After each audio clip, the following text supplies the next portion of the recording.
As Brad leaves, he spots rat dung around, so Chelsea later wakes up to a rat trap capturing the rodent. She mourns for the creature as it dies along with her hope. Eventually, someone turns the lights on, and another cheerleader appears, introducing herself as Sadie. However, her real name is Megan.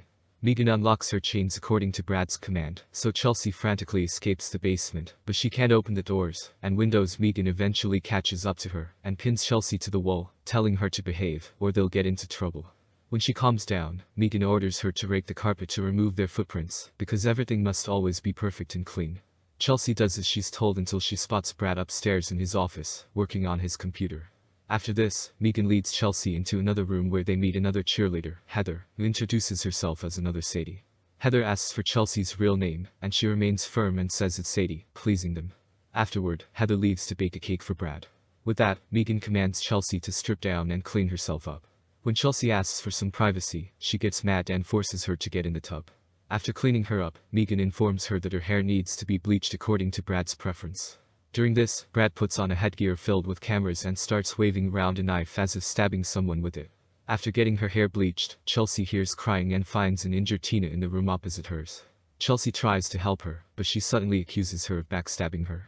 Meanwhile, Brad leaves his office and gets a piercing headache, leading him to recall the real Sadie, who showed him her body while laughing at him. After snapping out of it, he goes to the kitchen and finds Heather baking a cake. He creeps up behind her and begins to touch her, asking if that's what she wants. With no choice, Heather says yes, and he slams her head on the table. Shortly after, Heather goes to Chelsea's room, now with a bruise on her cheek. She helps her prepare for dinner, but Chelsea freaks out about how Tina needs a doctor. However, Heather insists that Brad would never take her to a hospital, so they have to nurse her back to health themselves.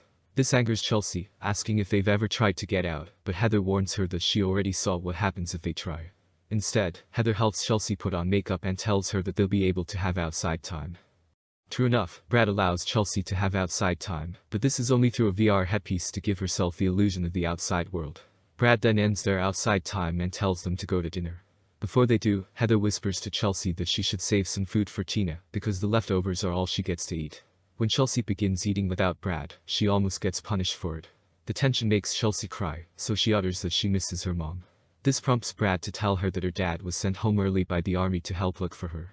He then congratulates Chelsea for finally gaining more attention than Christina. Hearing this makes Chelsea sob, but Brad gets angry, forcing her to compose herself. After dinner, Chelsea finds Heather packing her things. She says that she's been held captive for 3 years, but now that Brad thinks she's perfect, she's free to go. Suddenly, Brad appears to pick up Heather, saying that it's time for her final performance. After this, Chelsea feeds Tina and finally recognizes her as a missing girl she saw on the news. Downstairs, Brad prepares for Heather's final performance, but gets another headache. This reminds him of when Sadie was born, and his mother immediately favored his younger sister over him. Because of this, he said he wished she was never born, so his mother slapped him and sent him to the basement. Brad finally returns to reality and tells Heather that her final performance will be quite different. However, he promises to set her free if she finishes it. They enter the basement, and Heather warms up while Brad puts on the VR headpiece he made. When he tells Heather to start performing a cheer dance, she stops upon finding Brad holding a knife. Frightened, she tries to escape, but he cuts her in the arm. Heather argues that Brad thought she was perfect, and he agrees, but that was also why his mother always hated him. Because of this, Heather screams at him, saying she's not his sister. However, Brad gets mad and stabs her in the stomach. Still, Heather tries to fight back, but Brad overpowers her. She tries to escape again, but Brad corners her and stabs her again, saying that she always tried to hurt him. Finally, he cuts her throat and says that he'll watch her die over and over. After this, Brad goes to Chelsea's room and finds her sleeping. He hovers his hand over her body but can't bring himself to touch her. Instead, he places his head on Chelsea's chest and cries, waking her up. Chelsea freezes in fear as he stays over her, but he suddenly hears Sadie's voice in his head, so he leaves. Chelsea then covers herself with a blanket and shivers in terror. The following day, Megan talks to Chelsea through a hole in the wall between their rooms. Chelsea realizes that she has Stockholm Syndrome, as Megan tells her to stay away from Brad because he's hers. Although Brad beats her sometimes, she still loves him nonetheless. At breakfast, Chelsea purposely uses all the ketchup. Brad gets mad at this, so he takes her food and tells her not to eat. This makes Megan laugh, but Brad gets annoyed by her, so he punishes them both by not letting them have any outside time for the day. Later on, Chelsea talks with Tina and discovers that Brad impregnated her. This was why she tried to escape, but Brad caught her. He beat her up and stabbed her leg, which caused her miscarriage. Just then, Tina pleads with Chelsea to help kill herself through an overdose. She refuses and changes the girl's bandages instead. However, Chelsea realizes that Tina's wound is infected, making Tina hopeless about making it out alive. Finally, Chelsea agrees to help her in exchange for information on how to escape. Later that day, Chelsea cleans the living room and finds a picture of the real Sadie. However, Brad suddenly snatches it and warns her never to touch it again. After this, Chelsea goes back to her room.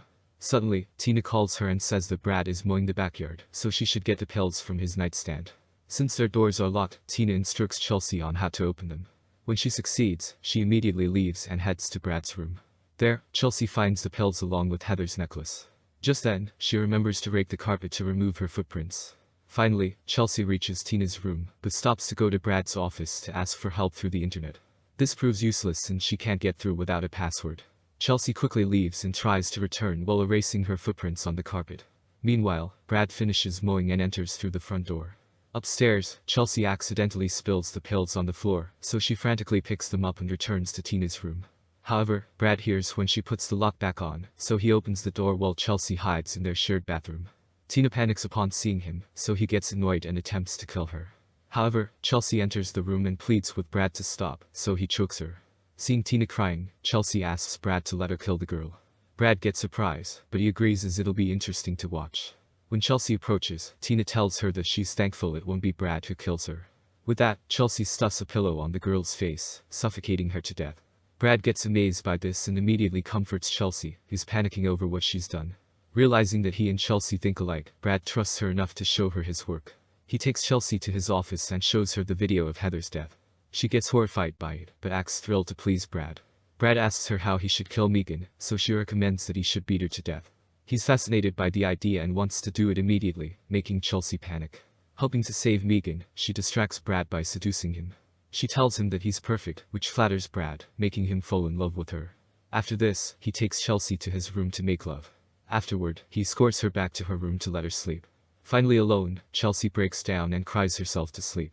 The next day, Chelsea tries to kill herself with the painkillers, which only leads to her throwing up. During breakfast, Brad keeps staring at her, which Megan notices. He then talks about testing a new VR camera, and Megan immediately volunteers. After this, Chelsea stands up to clean the table, and Brad caresses her arm. Megan sees this, so she intentionally bumps Chelsea in the kitchen. This stirs up a fight, so Brad tells Chelsea to take Megan to her room. Finally alone, Chelsea tells Megan that Brad is about to kill her. To prove this, she shows her Tina's corpse and adds that Brad killed Heather too. However, Megan is too blinded by her adoration, so she runs downstairs and rats her out to Brad. Brad gets mad, realizing that he can't trust any of them. He drags them back to their rooms and locks them in. Once Brad is away, Chelsea talks to Megan through the hole on the wall. She insists on working together before they get killed, but Megan still believes that Brad is innocent. Meanwhile, Brad goes to the basement to test his cameras. While he's out, Chelsea escapes through Tina's room and heads to Megan's to free her. Together, they go to Brad's office, where Chelsea shows the footage of Heather's death. As Megan squirms at what she sees, Chelsea rummages through the drawers to find anything useful. However, she doesn't realize that Brad is already standing by the door. Suddenly, he yanks Megan back to her room. Then, he ties Chelsea up and drags her to the basement. Meanwhile, Megan cries as she listens to Chelsea's screams. Finally, she decides to help, so she breaks down their wall and escapes through Tina's room. In the basement, Brad is hurt upon realizing that everything Chelsea said was a lie. Because of this, he puts on his camera headpiece and prepares to kill her. Before he could do so, he experiences another headache and recalls his past.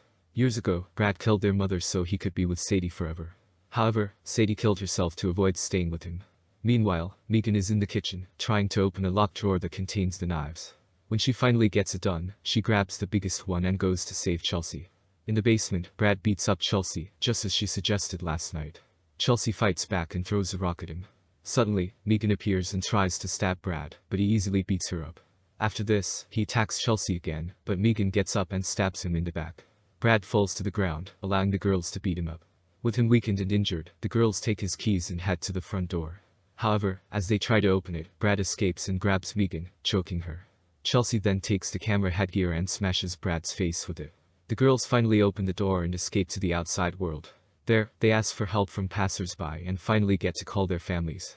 Months later, Chelsea goes to therapy, though she doesn't open up to her therapist, since she refuses to relive what happened to her. Meanwhile, Brad is at an asylum where a bloody image of Sadie haunts him. Elsewhere, two 13-year-old girls agree to meet up with a stranger online. Thus, the string of crimes continues.